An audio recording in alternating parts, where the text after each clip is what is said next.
Salam, perkenalkan nama saya Yosua bin Unmoy dengan NIM 204 101 16. Saya dari kelompok 8, bertujuan untuk mengerjakan tugas akhir semester 4 mata kuliah etika bisnis.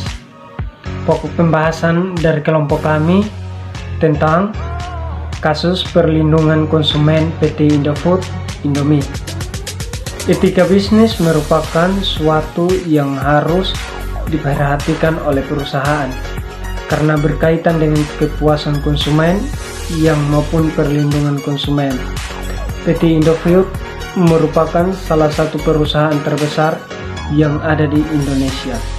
Perusahaan ini memproduksi berbagai makanan olahan yang berada di sekitar masyarakat. Maka dari itu, perusahaan harus memfokuskan kode etik dalam berbisnis, karena itu menyangkut perlindungan konsumen. Namun perusahaan ini tidak terlepas dari adanya pelanggan kode etik, berupa adanya beberapa komposisi bahan dalam makanan olahan yang mengandung bahan kimia yang tidak baik untuk kesehatan konsumen. Maka dari itu, PT Indofood harus memperbaiki atau mengurangi komposisi bahan yang tidak baik untuk kesehatan. Baik, saya atas nama Oktavianus Bagioji akan melanjutkan slide ketiga. Ilustrasi kasus PT Indofood Indomie Makmur. PT Indofood CBP Sukses Makmur Tbk cabang Bandung didirikan pada bulan Mei 1992 dengan nama PT Karya Pangan Inti Sejati, yang merupakan salah satu cabang dari PT Sanmaru yang berpusat di Jakarta dan mulai beroperasi pada bulan Oktober 1992. Pada saat itu, jumlah karyawan sebanyak 200 orang. Pada tahun 1994, terjadi penggabungan beberapa anak perusahaan yang berada di lingkup Indofood Group, sehingga mengubah nama menjadi PT Indofood CBP Sukses Makmur Tbk, yang khususnya bergerak dalam bidang pengelolaan mie instan. Definisi mie instan merupakan definisi terbesar dan Indofood dan produk yang terbesar di 15 kota, diantaranya Medan, Pekanbaru, Palembang, Tangerang, Lampung, Manado, Surabaya, Banjarmasin, Makassar, Jakarta, dan Jambi.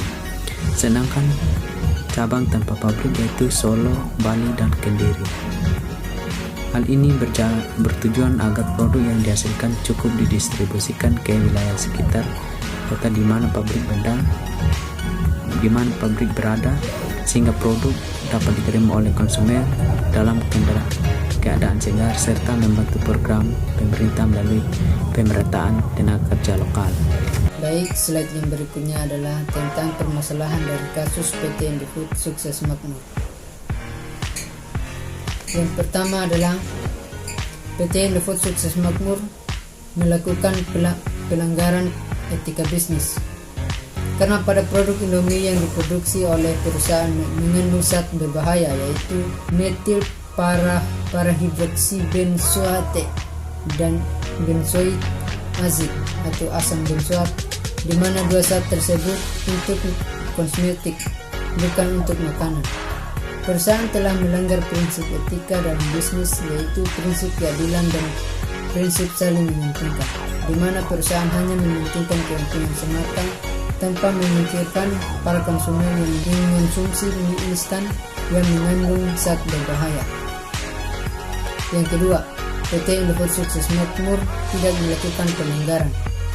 Kasus Indomie yang mendapat larangan untuk beredar karena disebut mengandung bahan pengawet yang berbahaya bagi manusia dan ditarik dari peredaran.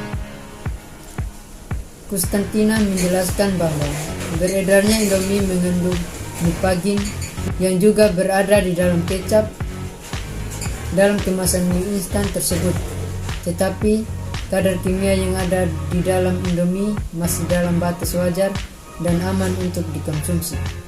Baik, materi selanjutnya yaitu dari kasus tersebut dapat dilihat bahwa ada persaingan bisnis yang telah melanggar etika dalam berbisnis. Hal-hal yang dilanggar terkait kasus pelanggaran etika bisnis pada perusahaan PT Indofood secara hukum ada 3. Yang pertama, Undang-Undang Nomor 8 Tahun 99 Pasal 3F yang berisi meningkatkan kualitas barang dan jasa yang menjamin kelangsungan usaha produksi barang dan jasa, kesehatan, kenyamanan, dan keselamatan konsumen. Yang kedua, Undang-Undang Nomor 8 Tahun 99 Pasal 4A tentang hak atas kenyamanan, keamanan, dan keselamatan dalam mengkonsumsi barang dan jasa. Undang-Undang Nomor 8 Tahun 99 yang berisi pelaku usaha dilanggar untuk memperdagangkan barang yang rusak, cacat, atau bekas dan tercemar dengan atau tanpa memberikan informasi secara lengkap dan benar atas barang yang dimaksud. Yang ketiga, solusi perlindungan konsumen. Dalam Undang-Undang 6 Pasal 62 disebutkan bahwa pelaku usaha yang melanggar ketentuan sebagaimana dimaksud dalam Pasal 8, Pasal 9, Pasal 10, Pasal 13 ayat 2, Pasal 15, Pasal 17 ayat 1, A, B, C, dan E ayat 2, dan Pasal 18 tahun dipidana dengan penjara paling lama 5 tahun atau pidana denda paling banyak 2 miliar. Yang berikut terdapat sanksi pidana sebagaimana dalam Pasal 62 dicantumkan hukum tambahan berupa 1. Perampasan barang tertentu. Yang kedua, pengumuman putusan hakim. Yang ketiga, pembayaran ganti rugi. Yang keempat, perintah perhentian kegiatan tertentu yang menyebabkan timbulnya kerugian konsumen. Yang kelima, kewajiban penarikan barang dari peredaran. Yang keenam, pencabutan izin usaha. Penyelesaian dari kasus Indomie di Taiwan dapat dilihat sebagai contoh kasus dalam etika bisnis, di mana terjadi kasus yang merugikan pihak perindustrian Taiwan yang produknya kalah bersaing dengan produk dengan negara lain, salah satunya Indomie yang berasal dari Indonesia. Taiwan berusaha menghentikan pergerakan produk Indomie di Taiwan, tetapi dengan cara yang berdampak buruk bagi perekonomian global. Tetapi jika dilihat dari sudut pandang lain, dapat disimpulkan bahwa PT Indofood tidak melakukan pelanggaran etika bisnis dan hanyalah kesalahpahaman antara pihak Taiwan dan Indonesia.